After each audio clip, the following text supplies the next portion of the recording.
Welcome to our channel. Today we how to backup Thinkific courses with data exports, detailed guide step by step clearly.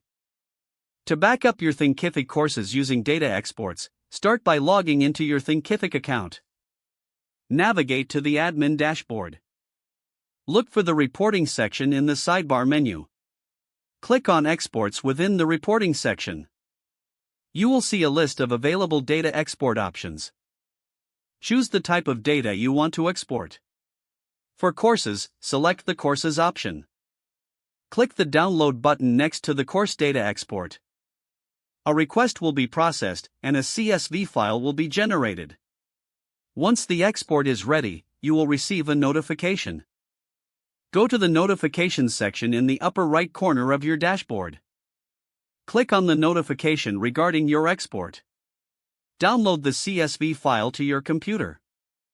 Repeat this process for any additional data you wish to back up.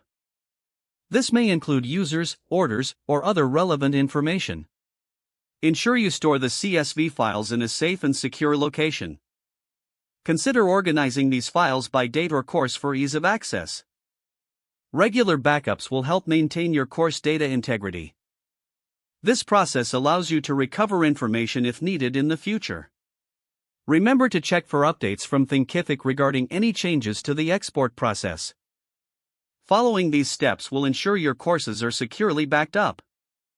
If the page does not load, refresh the browser or try again in a private or incognito window.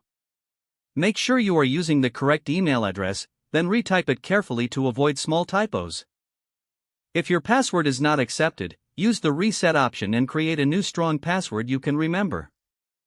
Check your spam folder for verification or security emails, then complete any requested confirmation steps.